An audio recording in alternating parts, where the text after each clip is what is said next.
Okay, magbabalit tayo ng fuel filter ng Toyota Hilux. So, dali lang naman to mga sir, hindi mo na kailangan mag-disconnect ng battery dyan. So, pilikin mo lang siya. Pagka napilit mo, pwede mo lang i-remove yung goma. Ayan. Tapos, itong club na to, isain mo lang din. So,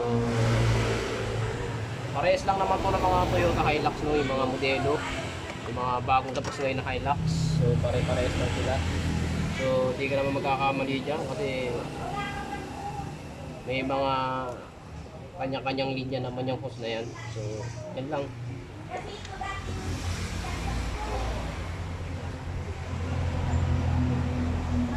So pilitin mo lang na konti.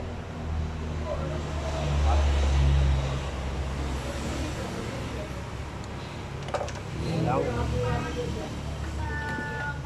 Lang. Tapos, taas.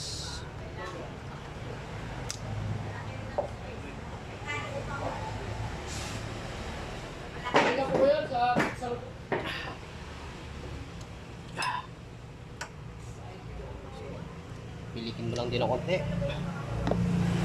Iangat mo na. Yan na. Ganyan lang naman yung konti. Tapos, iangat mo na konti.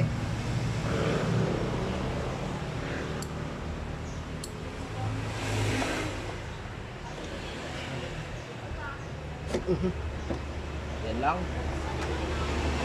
Tapos meron na lang ganito. Sakit.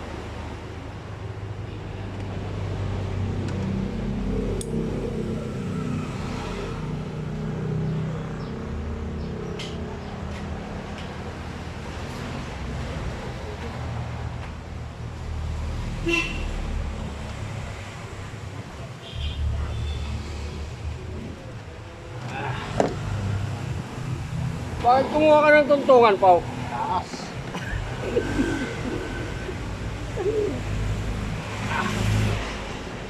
Na, ay matanggal na sakit.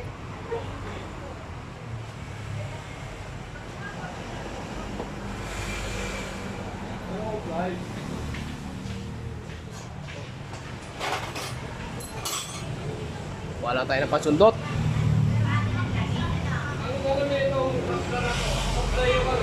Ay.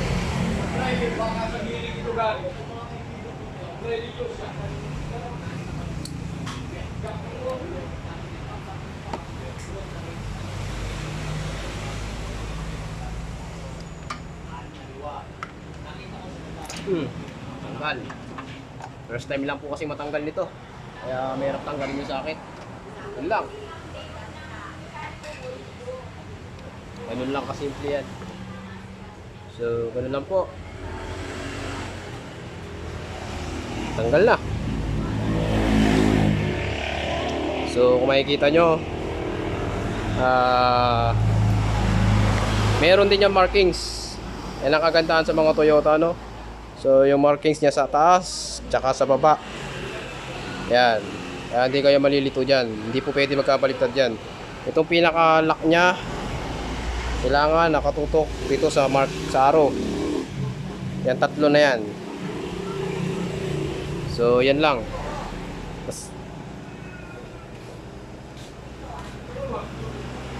Yun lang. Thank you.